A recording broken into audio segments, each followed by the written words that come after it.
क्या करना है ये आप जानो। ये क्या करना है उसी दिशा में सबसे पहला मेरा आपसे अनुरोध ये है कि आप ये हमारी हैसियत से बाहर है। पार्टी का आदेश है, हम जरूर जाएंगे। देखो राष्ट्रीय अध्यक्ष जी ने भेजा, हम अपने आप से नहीं आए, और अगर ये सारी समस्या ना होती हमें आने की जरूरत क्या थी? नहीं, समस्या तो हल हो चुकी है वहाँ पे।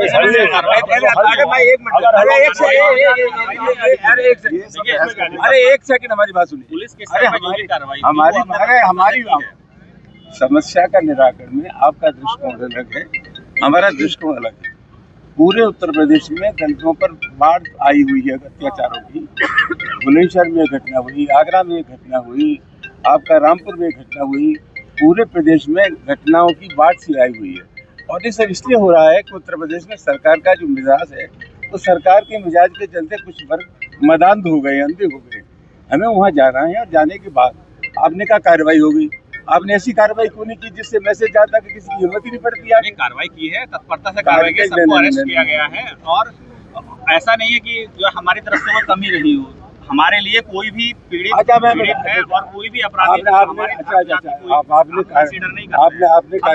से कार्रवाई करते हैं। किसी आपने कार्रवाई की, ठीक है। वहाँ दिक्कत क्या हम जा रहे थे?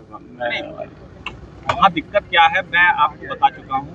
पूरा ओवरऑल जनपद की कानून व्यवस्था उसको देखते हुए मैं आपसे बार बार इंसिस्ट कर रहा हूँ, आपसे अनुरोध कर रहा हूँ कि वहाँ जाना उचित नहीं है। आप यहाँ तक आ गए, आपका प्रोटेस्ट हो गया है। आप हमें सहयोग करते हैं, हमें चलने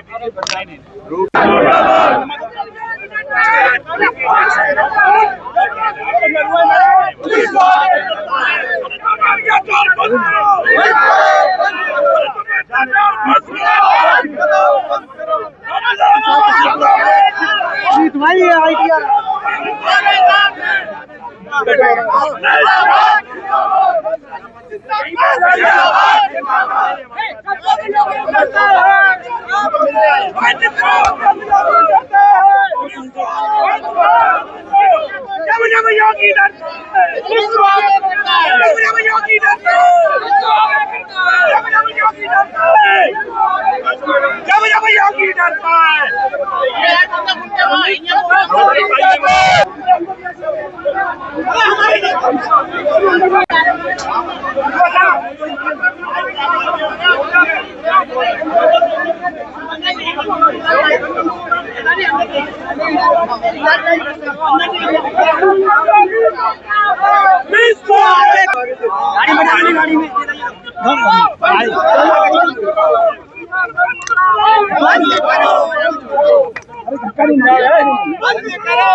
गाड़ी में एक मिनट रुक जाओ, जब तो जाएंगे यार।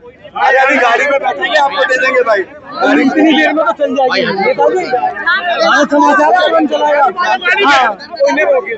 हाँ इधर को बच के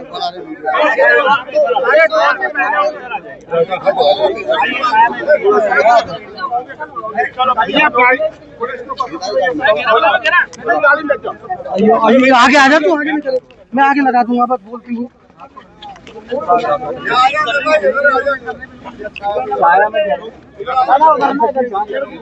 अरे इधर उन्ने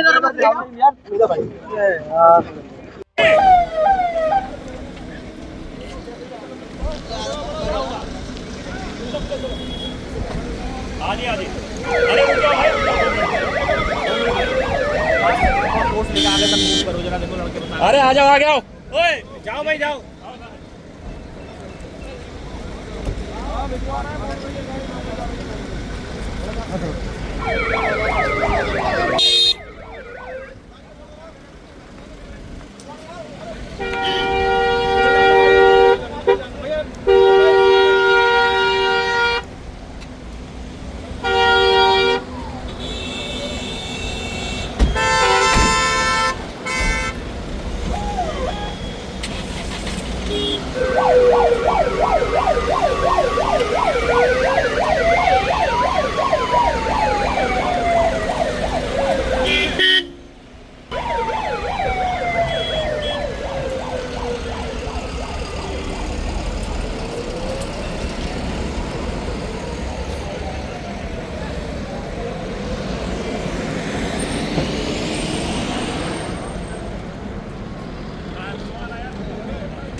समाजवादी पार्टी के राष्ट्रीय अध्यक्ष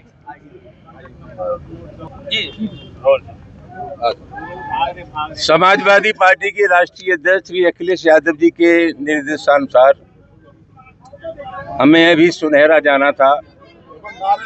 हमारे साथ हमारे अनुसूचित जाति प्रकोष्ठ के अध्यक्ष भारती जी, लोहिया वाहिनी के प्रदेश अध्यक्ष, अम्बेडकर वाहिनी के प्रदेश संतोष जी और पार्टी के जिलाध्यक्ष, ये डेलीगेशन था।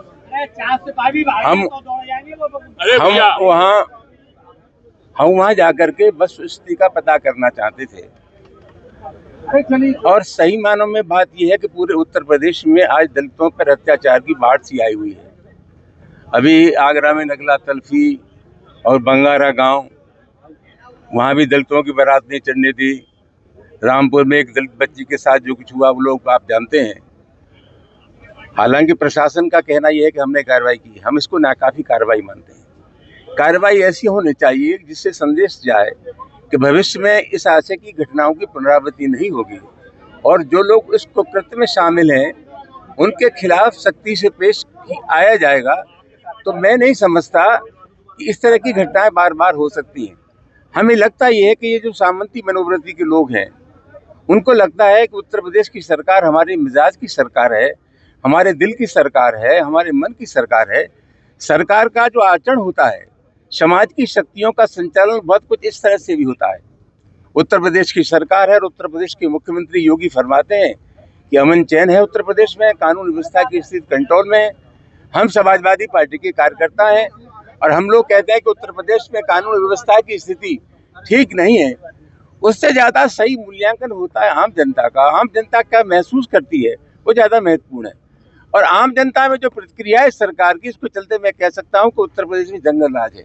हमारी बात छोड़ दीजिए, अभी हाल में उच्चतम न्यायालय ने जो टिप्पणी की है सुप्रीम कोर्ट ने उत्तर प्रदेश की सरकार के कामकाज के बारे में, मैं समझता हूँ सबसे सटीक टिप्पणी है। तो आज स्थिति क्या है, उत्तर प्रदेश में जो ताबड़तोड़ घटनाएं हो रही है इसके लिए सरकार पूरी तरह जिम्मेदार है। जगह जगह अम्बेडकर, बाबा साहब अम्बेडकर की मूर्तियां तोड़ी जा रही हैं और एक शॉर्टकट निकाल लिया है प्रशासन ने कि जहाँ मूर्ति तोड़ी जाती है वहाँ नई मूर्ति रखवा देते हैं। एक भी जगह प्राथमिकी दर्ज नहीं हुई। अगर एक जगह मुकदमा लिख जाता और उनके खिलाफ कार्रवाई हो जाती तो उस प्रकार की घटना नहीं हो सकती थी। मामला बहुत गंभीर है, वहाँ जाना चाहते थे, स्थानीय प्रशासन ने हमें रोक लिया है। और मैं समझता हूँ जहाँ जहाँ हम लोग जा रहे हैं कोशिश करते हैं कि जो दलित हैं, पीड़ित हैं, उनके दुख दर्द में हम लोग शामिल हों। वहाँ जानबूझ करके इसलिए रोका जा रहा है कि जमीनी हकीकत लोगों के सामने ना जाए, लोगों में एक नया भरोसा, नया विश्वास समाजवादी पार्टी के कार्यकर्ता पैदा करना चाहते हैं। जानबूझ करके हम लोगों को रोकने की साजिश की जा रही है। और जो अवांछनीय तत्व हैं, अभी रास्ते में कुछ तत्व में मिले जिन्होंने हमारे मित्रों को गाड़ियों पर पथराव करने की कोशिश की। मैं जानना चाहता हूँ क्या कर रहा था इनका एलआईयू, क्या कर रही थी पुलिस, कोई एहतियात बढ़ता गया? तो मामला बहुत गंभीर है और मैं समझता हूँ इसकी इतनी आलोचना की जाए कम है। उत्तर प्रदेश में दलितों पर अत्याचार की बाढ़ आई हुई है, उसकी रोकथाम का कोई समुचित इंतजाम नहीं है। कुछ वर्ग के लोग मदांध हो गए, अंधे हो गए, उन पर कोई अंकुश नहीं है। समाजवादी पार्टी अपना धर्म समझती है कि जो पीड़ित लोग हैं उनके पास हम लोग जाएं और उनसे कहें घबराओ मत, संकट की इस घड़ी में हम तुम्हारे साथ हैं। आपका कुर्ता फटा हुआ है, कौन सा? ये मुझे मालूम है। क्या वजह रही? इसी वजह है कि कुर्ता मेरा फटा हुआ था, लेकिन मुझे मालूम था कि कुर्ते के ऊपर जब जबारकट पहन लूंगा तो फटा हुआ कुर्ता दिखाई नहीं देगा। नहीं आज जो नहीं मेहरबानी करके उससे मन जोड़िए। सर बुलंदशहर के लिए आप जा रहे हैं या रोका गया है आपको? आप दिखाई नहीं दे रहा था, ये आप जब लगा रहे थे वहाँ डंडा अपना, तो आप दिखाई नहीं दे। हम तो अभी जाना चाहते हैं, आप निकलवाओ हमें, हम जाना चाहते हैं। जबरिया रोका गया है, जबरिया। थाना गमाना का एक प्रकरण संज्ञान में आया है जिसमें यह बात सामने आई है कि सांसद रामजी लाल सुमन जी के काफिले पर कुछ लोगों द्वारा टायर फेंके गए थे। इस संबंध में अवगत कराना है कि थाना गमाना पर सुसंगत धाराओं में अभियोग पंजीकृत कराया जा रहा है और विधिक कार्रवाई अमल में लाई जा रही है, जिससे आपको अवगत कराया जाएगा। इस संबंध में यह भी बताना है कि सांसद रामजी लाल सुमन जी को अलीगढ़ जनपद से सकुशल पास कराया जा चुका है और इस घटना में किसी को भी किसी तरह की कोई चोट नहीं आई है। मौके पर शांति।